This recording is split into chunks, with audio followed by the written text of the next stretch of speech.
Hello everyone. Welcome back to English Horizon. I'm Hamza, and this is my friend Emma. Today, we're diving into one of the most useful English lessons for everyday conversations. If you've ever been confused about the words could, would, and should, don't worry. You are not alone. By the end of this lesson, you'll know exactly when to use each one in real-life situations. So, relax, enjoy the conversation, and let's begin. Have you ever wanted to ask someone for help or order food in a restaurant, but suddenly stopped because you didn't know which word to use? Don't worry. Today there are no boring grammar rules or difficult formulas. We are going to learn everything through simple, real-life conversations. Imagine you're at work, in a cafe, talking to your boss, or helping a friend. By the end of this lesson, you'll know exactly which word to use without overthinking. Let's get started with our first magic word, could. At first, it looks like a small word, but it has a big job. It helps you sound polite, respectful, and professional. Think about this situation. You're carrying 2 heavy bags and arrive at a door. What do you say? Open the door. Sounds like an order. Now listen to this. Could you open the door, please? Can you hear the difference? It sounds softer, kinder, more respectful. That's the power of could. Let's look at another situation. You're in the office, and your computer suddenly stops working. You walk over to your coworker and say, "Could you help me fix my computer?" Now you sound polite and friendly. Exactly. Let's try another example. You're in a restaurant and instead of saying, "Bring me some water," you say, "Could you bring me some water, please?" The meaning is almost the same, but the feeling is completely different. Now, imagine you're in a library. You want to open a window. Do you say, "Open the window"? No. You smile and say, "Could you open the window, please?" Much better. Remember this simple idea. Whenever you need someone's help, think of one word, could. It's not just about grammar.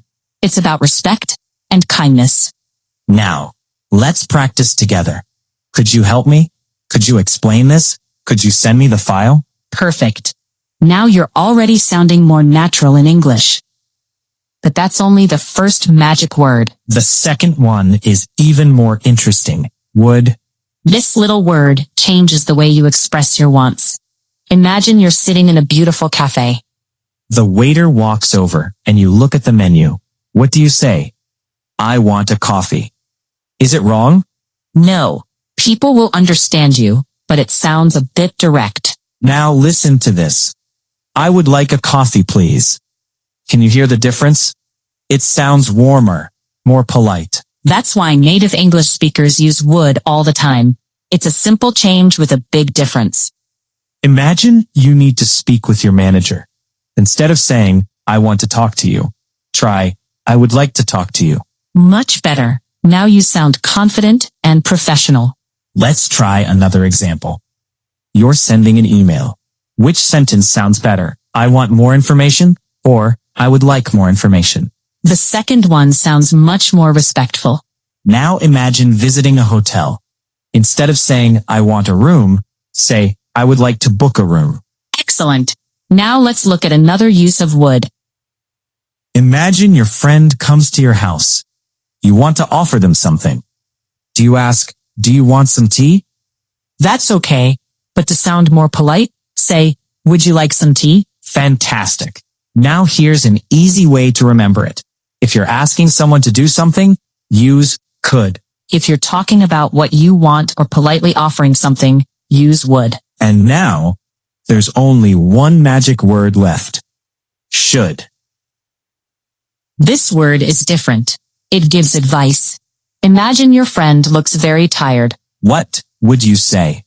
"You should go to bed." Can you hear the difference? It sounds friendly and caring. Exactly. Now, instead of saying, "See a doctor," say, "You should see a doctor." Much better. It sounds like kind advice. Now think about your health. If someone always eats unhealthy food, what would you say? "You should eat more vegetables." These are all examples of advice, not orders, just helpful suggestions. Let's practice together. You should get some rest. You should call your parents. You should believe in yourself. Very good. Now, let's make everything super simple. When you want someone to do something politely, use could. When you're talking about what you want or politely offering something, use would. And when you're giving advice, use should. 3 small words, 3 different feelings. That's the real secret. English isn't only about grammar. It's about choosing the right feeling for the right situation. Now comes the fun part. Let's test your understanding. I'll give you a situation. You decide which word sounds the most natural. Ready? Situation number 1. You're at the airport and you can't find your boarding gate. What do you say? You might say, could you tell me where gate 15 is, please? Exactly. That sounds much more polite than just demanding information. It's all about how you phrase your requests. Now, think about a restaurant scenario. If a waiter asks, are you ready to order? It's better to respond with, I would like the grilled chicken, please, instead of just saying, I want chicken. Absolutely. The way we express ourselves can really change the tone of the conversation. Speaking of which, let's talk about giving advice. Right. If your friend has been working hard all day, saying you should take a break sounds much kinder than just telling them they need one. Now, let's make it a bit more challenging. Imagine you're in a meeting and you don't understand a chart. Is it better to say, explain this chart? Or, could you explain this chart, please? Definitely the second option. It's more polite and opens up the conversation in a friendly way. And what about checking into a hotel? If the receptionist asks how they can help you, saying, I would like to book a room, sounds far more professional than saying, I want a room. Exactly. The little changes in our words can make a big difference in how we come across. And that's the beauty of using could, would, and should in everyday English. Now, let's enter the error lab, where we can highlight common mistakes English learners make. For example, saying, I want your help might work, but it's too direct for formal situations. A better approach would be, I would like your help, or could you help me please?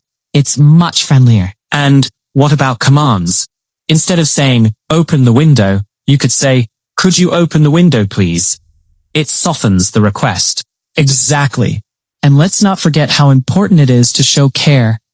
If a friend says, my head hurts, instead of just saying, take some medicine, you could say, you should take some medicine. Right. It shows empathy and kindness. Now, let's wrap all this up with a practical example. Imagine you're at work and need help from a coworker. You might say, could you help me with this report? Then you could follow up with, I would like to discuss the project after lunch. And finally, you could advise them. You should check the final report before sending it. It all flows naturally. Exactly.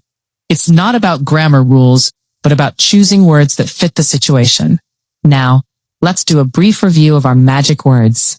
First up is could for polite requests. Then we have would for expressing wishes or making offers. And lastly, should when giving advice. Remember, it's all about the feeling behind your words. As we close today's episode, think about how you can incorporate these phrases into your daily conversations. Practice makes perfect. Thank you for joining us today. Keep practicing, keep speaking, and soon you'll see improvement in your English fluency. We appreciate you spending your time with us. Until next time, take care and keep motivated. Goodbye, everyone.